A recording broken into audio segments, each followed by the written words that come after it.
இந்த போட்டியில சண்டை போடுங்க, சாகுற வரைக்கும்.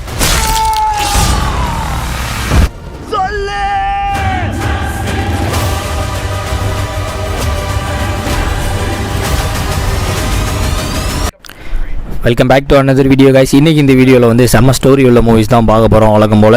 ஸோ டெலிகிராம் சேனலில் வந்து மூவிஸ் எப்படி டவுன்லோட் பண்ணுறது அப்படின்னு சொல்லிட்டு ஒரு வீடியோ அப்லோட் பண்ணி பின் பண்ணி வச்சிருக்கேன். நிறைய பேருக்கு ஒர்க் ஆகும்னு நினைக்கிறேன். அதில் ஏதாவது டவுட் இருந்துச்சுன்னா மறக்காமல் கமெண்ட்டில் கேளுங்க.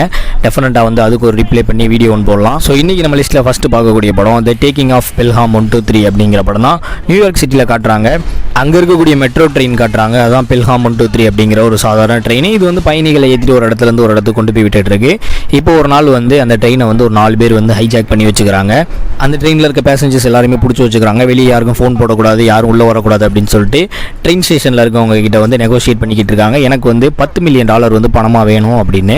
ஸோ டென்சல் வாஷிங்டன் தான் வந்து ட்ரெயின் ஸ்டேஷனில் வந்து ஒர்க் பண்ணிக்கிட்டு இருப்பார். அவர் தான் நெகோஷியேட்டராக இருப்பார். இவங்களோட பேசிக்கிட்டு இருப்பார். 10 மில்லியனை வந்து அவங்க வந்து பார்த்தீங்கன்னா ட்ரேடிங் மூலியமாக வந்து அமௌண்ட் வர மாதிரி ரெடி பண்ணி கேட்பாங்க. அதெல்லாம் முரட்டு சம்பவமாக இருக்கும் படத்தில். இப்போ இந்த டென்சல் வாஷிங்டன் வந்து இவங்க விளையாட்டுக்கு பண்ணுறாங்க அப்படின்னு பார்த்தா உண்மையிலே 2-3 பேரை வந்து ட்ரெயினில் சுடவே செஞ்சுருவாங்க, கொண்டுருவாங்க ட்ரெயினில். இப்போ வந்து அந்த டீம் அந்த 4 பேர் இருக்காங்களா, அவங்கள எப்படி கொன்று அந்த மக்களை எப்படி காப்பாற்றினாங்களா இல்லையா, கடைசியில் இந்த பணத்துக்கு என்ன பண்ணாங்க அப்படிங்கிறதா இந்த படத்தோட ஸ்டோரி. ஒரு ஹைஜாக்கிங் ப்ளஸ் பார்த்தீங்கன்னா வந்து ஒரு ஹாஸ்டேஜஸ் த்ரில்லர் அப்படிங்கிற மாதிரி தான் அந்த படம் போகும். முழுக்க வந்து இந்த ட்ரெயின்குள்ளே இருக்கவங்களை எப்படி காப்பாற்றினாங்க அப்படிங்கிற மாதிரி தான் போகும். நான் ஸ்டாப்பாக வந்து படம் ஃபுல்லாக பார்த்தீங்கன்னா வந்து த்ரில்லிங் மூமெண்ட்டாக தான் படம் ஃபுல்லாக கொண்டு போயிருப்பாங்க. அடுத்து என்ன நடக்கும் அப்படிங்கிற மாதிரி தான் கொண்டு போயிருப்பாங்க படத்தை. அண்ட் ட்ரெயினில் பாம்பு செட் பண்ணி வச்சிருப்பாங்க. அப்புறம் வந்து இந்த ஒவ்வொருத்தனா கொல்ற சீன்லாம் வந்து படத்தில் சூப்பராக பண்ணியிருப்பாங்க. இந்த படம் வந்து Amazon Prime Video அவைலபிளாக இருக்குது. 6.4 கொடுத்துருக்காங்க IMDb ரேட்டிங்கில். டெலிகிராம் சேனலில் வந்து லிங்க் கொடுக்குற வேணுங்கிறவங்க வந்து டவுன்லோட் பண்ணிக்கோங்க கைஸ். அது முக்கியமாக வந்து வீடியோ லைக் பண்ணிட்டு பாருங்கள், அப்போ தான் அந்த லிங்க்லாம் உங்களுக்கு வரும். நம்ம லிஸ்ட்டில் செகண்ட் பார்க்கக்கூடிய படம் த மினிஸ்ட்ரி ஆஃப் அன்ஜென்டில்மேன்லி வார்ஃபேர் அப்படிங்கிற படம் தான். 2ஆம் உலக போகிற டைமில் வந்து ஒரு சீக்ரெட் மிஷனை பேஸ் பண்ணி எடுக்கப்பட்ட ஒரு உண்மை சம்பவம் அப்படிங்கிற மாதிரி இந்த படத்தை எடுத்திருப்பாங்க.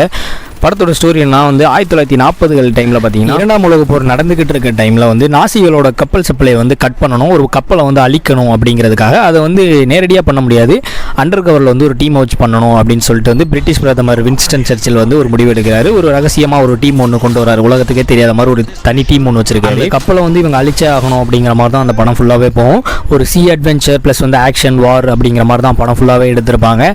இவங்களுக்கு வந்து சீக்ரெட்டான ஒரு மிஷின் இது, ப்ளஸ் வந்து அந்த டீமும் வந்து சீக்ரெட்டான ஒரு டீம். அதில் ஹென்ரி கேவில் தான் வந்து தலைவராக இருப்பார் அந்த டீமுக்கு. அண்ட் முக்கியமாக வந்து ஃபைட் சீன் ஆக்ஷன் சீன்ஸ்லாம் வந்து பிளாஸ்டாக பண்ணியிருப்பாங்க. நிறைய பிளாஸ்ட் சீனே படத்தில் இருக்க எக்கச்சக்கமாக வெடிச்சிக்கிட்டே இருக்கும். ஆக்ஷன் லவர்ஸ்லாம் இருந்தீங்கன்னா செம்மையான ஒரு ட்ரீட்னு சொல்லணும் இந்த படத்தை. ஒரு வார் ரிலேட்டடான ஒரு ஃபிலிம் ப்ளஸ் வந்து சி அட்வென்ச்சர் அப்படிங்கிற மாதிரி தான் படம் ஃபுல்லாகவே. இந்த படத்தில் வந்து ஒரு முக்கியமான ஒரு சீன் ஒன்று சொல்லுவாங்க. எப்படின்னா வந்து இந்த டீமுக்கு அப்புறம் தான் பார்த்தீங்கன்னா ஜேம்ஸ் பாண்டு, அப்புறம் வந்து மிஷன் இம்பாசிபிள், MI6 இந்த மாதிரி டீம்லாம் வந்து கொண்டு வந்தோம் அப்படிங்கிற மாதிரி அண்டர் கவரில் வந்து நாங்கள் உருவாக்கணும் அப்படிங்கிற மாதிரி இந்த படத்தில் வந்து லிங்க் பண்ணி காட்டியிருப்பாங்க. நல்ல ஒரு ஆக்ஷன் ஃபிலிம் கைஸ், வீக்கெண்டுக்கு வந்து செம்மையாக இருக்கும், கண்டிப்பாக பாருங்கள். சூப்பரான ஒரு படம். நெக்ஸ்ட் நம்ம பார்க்கக்கூடிய படம் ரொம்ப ஃபேமஸான ஒரு மூவி. அதோட ரீல்ஸ் வந்து நிறைய பேர் பார்த்துருப்பீங்க. சென்ட்ரல் இன்டெலிஜென்ஸ் அப்படிங்கிற படம் தான். டுவைன் ஜான்சனும் கெவின் ஹார்ட்டும் நடிச்சிருப்பாங்க. இந்த படத்தில் ராக் நடிச்சிருப்பாரு. படத்தோட ஸ்டார்டிங்கில் வந்து கெவின் ஹார்ட்டை காட்டுறாங்க. ஸ்கூலில் வந்து ரொம்ப ஃபேமஸான ஒரு ஆள், கோல்டன் ஜெட் அப்படின்னு சொல்லிட்டு அவரை கூப்பிடுவாங்க. ரொம்ப ஃபேமஸான ஒரு ஆளாக இருப்பார். இப்போ வந்து ஒரு நார்மல் அக்கௌண்டண்ட்டாக வந்து வேலை பார்த்துட்டு இருப்பார். அவர் அதே ஸ்கூலில் தான் வந்து ராக்கும் படிச்சுட்டு இருப்பார். ஓவர் வெயிட்டாக இருப்பார், பயங்கர குண்டாக இருப்பார். பாத்ரூமில் வந்து ட்ரெஸ் இல்லாமல் பாட்டு படிச்சுட்டு இருக்கும்போது அவரை தூக்கிட்டு வந்து ஆடிட்டோரியமில் போட்டு அசிங்கமாக போயிடும் அவருக்கு. இப்போ வந்து கெவின் ஹார்ட் தான் அந்த இடத்துல வந்து இவர் ஹெல்ப் பண்ணுவார். 2 பேரும் வந்து கொஞ்சம் க்ளோஸ் ஆயிடுவாங்க. இப்போ கொஞ்சம் வருஷங்கள் கடந்து போயிடும். கெவின் ஹார்ட் வந்து அக்கௌண்டண்டாக இருப்பார். கொஞ்ச நாள் கழிச்சு வந்து இவருக்கு வந்து ஃபேஸ்புக்கில் ஒரு ஃப்ரெண்ட் ரெக்வெஸ்ட் வரும். யாருன்னு பார்த்தா ராக் வந்து மெசேஜ் பண்ணுவார். பாலில் பார்த்தீங்கன்னா வந்து பயங்கர சிக்ஸ் பேக்லாம் வச்சு பாடி பில்டிங்லாம் பண்ணி பயங்கரமாக இருப்பார். சிஐஏல வந்து ஒர்க் பண்ணிட்டு இருப்பார். இவர் டாப் சீக்ரெட் ஏஜென்ட்டாக இருப்பார். அவர் இப்போ வந்து ராக் வந்து ஒரு பிரச்சனையில் மாட்டிக்கிறார். அவரோட ஏஜென்சியில் இருக்கிறவங்களே வந்து நிறைய பேர் வந்து யார் நல்லவங்க யார் கெட்டவங்க அப்படிங்கிறது வந்து அவங்களுக்கு தெரியாது. அந்த அளவுக்கு ப்ராப்ளமாக போயிடும் அவரை சுற்றி. இதில் கெவின் ஹார்ட்டை இழுத்து உள்ள ஓட்டுவார். அவரும் சேர்ந்து மாட்டிக்கிறார். இப்போ 2 பேர் சேர்ந்து வந்து ஒரு சில விஷயங்களை சரி பண்ணணும்னு நினைக்கிறாங்க. ஒரு சிலரை தேடிக்கிட்டு இருக்காங்க. அதுக்கப்புறம் என்னாச்சு அப்படிங்கிறதா இந்த படத்தோட ஸ்டோரி. ஸோ இவங்க 2 பேருக்குமே உண்டான ஒரு ஸ்பெஷல் இருக்குது. அது என்னன்னா வந்து காமெடி ப்ளஸ் வந்து ஆக்ஷன் ரெண்டுமே வந்து படத்தில் சூப்பராக பண்ணியிருப்பாங்க. ஜுமான்ஜி படம்லாம் பார்த்து சிரிச்சிருப்பீங்க அப்படின்னா வந்து இந்த படம் பார்த்து சிரிக்காமல் இருக்க மாட்டீங்க. தமிழ் டப்பில் அந்த அளவுக்கு ஒர்க் பண்ணி சூப்பராக பண்ணியிருப்பாங்க. இந்த படத்துக்கு IMDbல 6.3 கொடுத்துருக்காங்க ரேட்டிங். Amazon Prime Videoல வந்து அவைலபிளாக இருக்குது. டெலிகிராம் சேனலில் லிங்க் கொடுக்குறேங்க. தமிழ் டப்பில் இருக்குது. செம்மையாக இருக்கும். செம்மையான ஒரு காமெடி மூவி ப்ளஸ் ஆக்ஷன் கலந்த ஒரு காமெடி மூவி, கண்டிப்பாக பாருங்கள். நம்ம லிஸ்ட்டில் நெக்ஸ்ட் பார்க்கக்கூடிய படம் எக்ஸ்டிங்ஷன் அப்படிங்கிற படம் தான். படத்தோட ஸ்டோரி என்னன்னா வந்து ஒரு வைரஸ் அட்டாக் ஒன்று நடக்குது. அதனால உலகத்தில் இருக்கக்கூடிய மக்கள் நிறைய பேர் வந்து அழிஞ்சு போயிடுறாங்க. மிச்சம் இருக்கக்கூடிய மக்கள் எல்லாருமே வந்து ஒரு பனி மிகுந்த ஒரு இடத்துல வந்து ஒரு ஷெல்டர் அமைச்சு வாழ்ந்துகிட்டு இருக்காங்க. இப்போ முக்கியமான கேரக்டர் 2 பேர் காட்டுறாங்க. ஜாக் அப்புறம் பேட்ரிக்னு சொல்லிட்டு 2 பேர் காட்டுறாங்க. இவங்க 2 பேர் க்ளோஸ் ஃப்ரெண்ட்ஸ். இப்போ வந்து பேசிக்கிறதுல தனித்தனியாக வாழ்ந்துகிட்டு இருக்காங்க. இவங்க 2 பேருக்குள்ள ஒரு சில பிரச்சனைகள் இருக்குது அப்படிங்கிற மாதிரி. ஸோ இப்போ வந்து இந்த வைரஸ் அட்டாக்னால பார்த்தீங்கன்னா வந்து மியூட்டண்ட்டாக வந்து நிறைய அனிமல்ஸ் வந்து கிரியேட் ஆகி இவங்களை வந்து அட்டாக் பண்ண வருது. இதில் நிறைய பேர் மாட்டிக்கிறாங்க.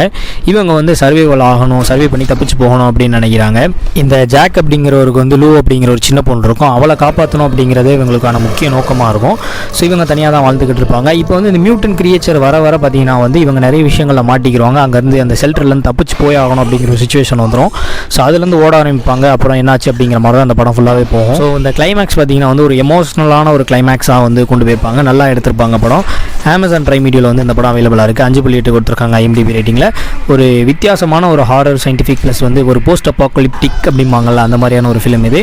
தமிழ் டிப்ளே அவைலபிளாக இருக்குது. கண்டிப்பாக பாருங்கள். நம்ம லிஸ்ட்டில் கடைசியாக பார்க்கக்கூடிய படம் ட்ராகுலா அன்டோல்ட் அப்படிங்கிற படம் தான். படத்தோட ஸ்டோரி என்னன்னா வந்து விளாட் அப்படின்னு சொல்லிட்டு டிரான்சில்வேனியாவோட மன்னர் ஒருத்தர் இருக்கார், பிரின்ஸு. அவர் வந்து அவரோட மகனையும் நாட்டு மக்களையும் நாடையும் காப்பாற்றணும் அப்படின்னு நினைக்கிறாரு. யார்கிட்ட இருந்துன்னா வந்து டர்க்கிஷ் ஃபோர்ஸ் வந்து இவங்க நாட்டுக்குள்ளே வந்து உள்ளே வருவாங்க, சண்டை போடணும், போரிடணும் அப்படிங்கிற மாதிரி. இதை தடுத்து நிறுத்தணும் அப்படின்னு சொல்லிட்டு இவர் நினைப்பார். இவரோட மக்களையும் இழக்கக்கூடாது, மகன் ஃபேமிலி யாரையுமே வந்து இழந்துடக்கூடாது அப்படின்னு நினைக்கிறாரு அந்த போரில். ஸோ இப்போ வந்து இவருக்கு வந்து ஒரு பவர் ஒன்று கிடைக்கும். 3 நாளாக வந்து இவருக்கு வந்து வேம்பயர் சக்தி இருக்கிற மாதிரி இவருக்கு ஒரு பவர் ஒன்று கிடைக்கும். பட் அந்த 3 நாளில் வந்து மனிதர்களோட ரத்தத்தை வந்து குடிக்கவே கூடாது. குடிச்சார்னா வந்து நிரந்தர வேம்பயர் ஆயிடுவார் அப்படின்னு சொல்லிட்டு சொல்கிறாங்க. ஸோ இப்போ இந்த வேம்பயர் பவரை வச்சு இவர் என்ன பண்ணார், அந்த படைகளை வந்து தடுத்து நிறுத்தினாரா இல்லையா அந்த 3 நாளில், அவருக்கு என்னெல்லாம் ஆச்சு, அவர் ஃபேமிலிக்கு என்னெல்லாம் ஆச்சு, காப்பாற்றினாரா இல்லையா அப்படிங்கிறதான் இந்த படத்தோட ஸ்டோரி. வேம்பயர் மூவினா அதிகபட்சம் நம்ம வந்து வேன் ஹெல்சிங் தான் பார்த்துருப்போம். பட் அதை தவிர்த்து பார்த்தீங்கன்னா வந்து ஒரு போர் சம்மந்தப்பட்ட ஒரு படம் அப்படிங்கிற மாதிரி பண்ணியிருப்பாங்க.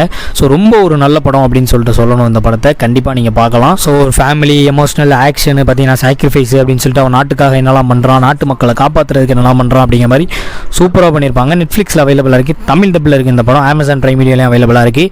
நம்ம டெலிகிராம் சேனலில் லிங்க் கொடுக்குறேன். நீங்கள் கவலைப்பட தேவையில்லை, கிளிக் பண்ணி டவுன்லோட் பண்ணிக்கலாம். 6.2 கொடுத்துருக்காங்க IMDb ரேட்டிங்கில். கண்டிப்பாக நீங்கள் பாருங்கள். ஸோ அவ்வளோதான் கைஸ். இந்த வீடியோ பிடிச்சிருந்துச்சுன்னா லைக் பண்ணுங்கள் கைஸ். லைக் பண்ணிட்டு பாருங்கள். சப்ஸ்கிரைப் பண்ணுங்கள் கைஸ். 100K அடிக்கிறதுக்கு இன்னும் ஒரு 14,000 சப்ஸ்கிரைபர் வர வேண்டியதாக இருக்குது. இந்த வருஷத்துக்குள்ளே அடிச்சிட்டா ரொம்ப சந்தோஷப்படுவேன். ஸோ மறக்காமல் வந்து சப்ஸ்கிரைப் பண்ணிட்டு பெல் ஐக்கான் கிளிக் பண்ண மறந்துடாதீங்க. அண்ட் இது மாதிரி வீடியோ மூவிஸ்லாம் டவுன்லோட் பண்ணணும் அப்படின்னு நினச்சிங்கன்னா வந்து டெலிகிராமில் லிங்க் இருக்குது. அதை கிளிக் பண்ணி எப்படி டவுன்லோட் போடுறது அப்படிங்கிற வரைக்கும் வீடியோ போட்டிருக்கேன். ஸோ அதை கிளிக் பண்ணி பார்த்துக்குங்க. அதில் பின் பண்ணியே இருக்கும். அவ்வளோதான் கைஸ். நெக்ஸ்ட் வீடியோவில் பார்ப்போம். டாடா, பை பை.